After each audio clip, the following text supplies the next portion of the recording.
పైకి లీటర్లా కనిపించే ప్రతి ఆయిల్ ప్యాకెట్ లీటర్ కాకపోవచ్చు, కానీ ఫ్రీడమ్ ఆయిల్ ప్యాకెట్ లో మాత్రం ఖచ్చితంగా లీటర్ నూనె ఉంటుంది. అందుకే క్వాలిటీ క్వాంటిటీ కరెక్ట్ గా ఉండే ఫ్రీడమ్ ఆయిల్ ని కొనండి. ఫ్రీడమ్ ఆయిల్ అంటేనే నమ్మకం. సో ఇలాంటి పరిస్థితుల్లో ఫస్ట్ కెమెరా ఫేస్ చేసింది ఇప్పుడు ఎక్కడ ఏ లాంగ్వేజ్ లో? తమిళ్. తమిళ్. తమిళే నేను ట్రై చేశాను ఎక్కువ.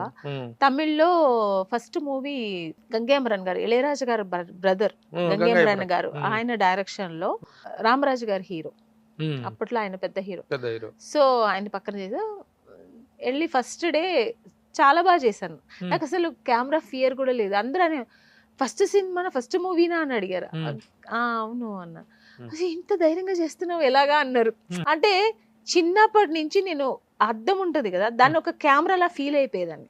కెమెరా ఇది మనం చేస్తున్నాం అలా అనుకుని అది అలవాటు అయిపోయి కెమెరాని చూస్తే ఒక ఫియరు, జనాలు ఉన్నట్టుగా నేనే ఫీల్ అయ్యేదాన్ని. ఇంకా అక్కడ పైగా ఆ రోజు ఫస్ట్ డే మధురైలో ఓపెన్ ప్లేస్ లో చేశారు.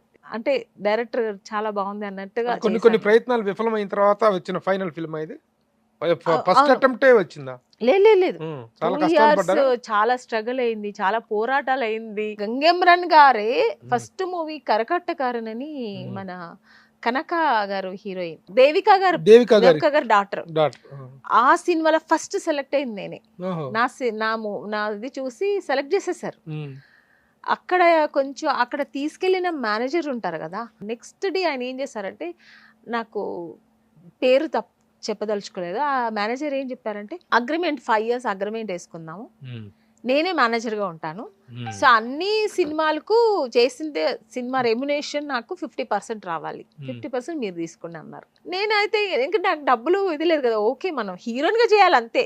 అప్పట్లో పిచ్చి, డబ్బులు సంపాదిస్తామో లేదు, హీరోయిన్ గా చేయాలి, ఓకే చేద్దామని అమ్మతో చెప్తే అమ్మ వద్దు అనేసారు. అలా వద్దు, నాన్నగారు కూడా అక్కడి నుంచి చెప్పి అలా అవసరం లేదు వద్దు.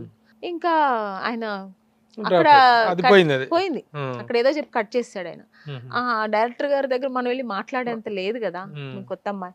సో అక్కడ అప్పుడు కనక గారు ఫిక్స్ అయ్యారనమాట. ఆ సినిమా పెద్ద హిట్ అయింది. అప్పుడు కూడా నేను చాలా బాధపడ్డాను, ఇంత మంచి సినిమా మిస్ అయింది. దాన్ని నెక్స్ట్ సినిమానే నాకు మళ్ళీ గంగేమరన్ గారు ఈ సినిమా ఇచ్చారు. ఆ సినిమా పేరేంటి? తెమ్మాంగు పాటకారన్. అది పెద్ద హిట్. అది కూడా మంచి, అంటే పెద్ద హిట్ అవ్వలేదు, గుర్తింపు వచ్చింది. తమిళ్లో ఎన్ని సినిమాలు చేసిన తర్వాత ఆ సినిమా చేస్తున్నప్పుడే నేను తెలుగు వచ్చేసానండి. జంబలకిడి బొమ్మ దొరికింది. మీరు హీరోయిన్ గా సక్సెస్ అయిన తర్వాత మీ సక్సెస్ డాడీ చూడలేదు. ఎప్పటిదాకా ఉన్నారు ఆయన? నా ఫస్ట్ సినిమా జంబలకిడి బొమ్మ సెలెక్ట్ అవ్వక ముందు రోజే చచ్చిపోయారు. ఒక ఆయన చనిపోయిన సెకండ్ డే థర్డ్ డే వచ్చాను అక్కడ కార్యం చేసేసి వచ్చిన. నేను అంటే నేను అప్పుడు కూడా తమిళ్ షూటింగ్కి వెళ్ళాను. ఆ షూటింగ్ చేస్తున్నాను అక్కడ నాకు వాళ్ళు ఏం చేశారంటే, నాన్నగారు పోయారనే విషయం చెప్పలేదు. చెప్తే ఈ అమ్మాయి వెళ్ళిపోతుంది, అక్కడ క్లైమాక్స్ జరుగుతుంది షూటింగ్.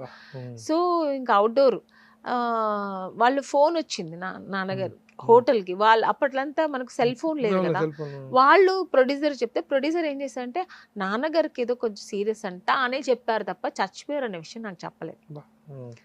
సరే నాకు తెలియదు, సీరియస్ అనక టెన్షన్ అయ్యాను. టెన్షన్ అయితే ఆ రోజు ఫినిష్ అయ్యి నెక్స్ట్ డే పంపించారు నన్ను. నేను ఆ ఊరు నుంచి చెన్నై నుంచి బెంగళూరు వెళ్ళేప్పటికి 1.5 day పట్టింది. నేను వెళ్ళేప్పటికి నాన్నగారు ఫేస్ కూడా దొరకలే నాకు, దొరకలే. ఎందుకంటే అప్పటికే లేట్ అయిపోయింది. వాళ్ళు నన్ను అందుబాటులో లేదు నాకు చెప్పడానికి. కమ్యూనికేషన్ చాలా తక్కువ. అప్పుడైతే ఆ ప్రొడ్యూసర్ చాలా తిట్టుకున్నాను, కానీ ఏం చేయలేము, అలా జరిగింది. సో ఆ ఏడుపులో అది కూడా నేను బ్రదర్ ఒక్కడే వెళ్ళాను, నేను అమ్మ ఇద్దరు మిస్ అయ్యాం. నేను అమ్మ షూటింగ్ నుంచి వెళ్ళేప్పటికి కష్టమైంది. అమ్మ కూడా లేదు, అమ్మ నాతో ఉంది కదా షూటింగ్ లో, పరిస్థితులు లేదు కదా అప్పట్లో. తర్వాత మా సిస్టర్ కూడా చూస్తే అక్కడ చెన్నైలో ఒకరు తెలిసిన వాళ్ళ ఇంట్లో వదిలేసి వెళ్ళాడు బ్రదర్. చాలా ఇబ్బంది అయిందారు అప్పుడు. ఆ ఒక అప్సెట్ లో నేను నాన్నగారు ఫేస్ కూడా చూడలేదు, నాన్నగారు పోయారు. సో అక్కడ చాలా దుఃఖంగా ఆ రోజు ఏడుస్తూ కూర్చున్నప్పుడు ఆఫర్ వచ్చింది, జంబలకిడి ఫోన్ వచ్చింది. అప్పటికే ఆయన ఈవి సత్యనారాయణ గారు డైరెక్టర్ గారు ఫొటోస్ చూసి అమ్మాయి ఎక్కడుంది రమ్మనండి, ఫ్లైట్ వేస్తాను రమ్మనండి, చూడాలి, ఎందుకంటే 1 వీక్ ఉంది షూటింగ్, ఒక్కసారి చూసేస్తే మనం ఓకే అయితే షూటింగ్కి వెళ్ళిపోవచ్చు అని వాళ్ళు ఫుల్ ప్లెడ్జ్ అంత ఫుల్ రెడీగా ఉన్నారు. జమలగడ పంప హిట్ అయింది, పెద్ద హీరోయిన్ అయిపోయారు మీరు. అవును, అప్పుడు తమిళ్లో కూడా ఆఫర్స్ బాగా వచ్చేయండి. ఎందుకంటే మన చేశాను హానెస్ట్ రాజ్ అని విజయకాంత్ గారి పక్కన, మమ్ముట్టి గారి పక్కన, శరత్ కుమార్ గారి పక్కన అయితే 3 సినిమాలు చేశాను హీరోయిన్ గా. చాలా బిజీ తెలుగులోనే, తెలుగు బిజీ. ఎందుకంటే అక్కడ నేను ఒక 20-25 మూవీస్ చేశాను కానీ నాకు రికగ్నైజ్ రాలేదు, ఎందుకంటే అన్ని యావరేజ్ సినిమాలు అయింది. హానెస్ట్ రాజ్ మంచి హిట్ అయింది సినిమా, మంచి ఆఫర్ వచ్చేప్పటికి ఇక్కడ నేను చాలా బిజీ. సో ఇక్కడ నేను పైగా అన్ని హీరోయిన్ ఓరియంటెడ్ పిక్చర్స్, సో నేను మిస్ చేసుకోలేదు. పైగా నాకు తెలుగు ఒక మంచి అక్కడి నుంచే నా లైఫ్ స్టార్ట్ అయింది కదా, అందుకే నేను ఎక్కువ తెలుగు ప్రిఫరెన్స్ ఇచ్చాను. తెలుగు ఇంత ఫ్లూయెన్స్ గా మాట్లాడుతున్నారు, ఏమాత్రం తేడా లేకుండా మాట్లాడుతున్నారు. మీ క్యారెక్టర్స్ మీరు డబ్బింగ్ చెప్పుకునేవారా అప్పట్లో? అప్పుడు కొన్ని సినిమాలు చెప్పానండి.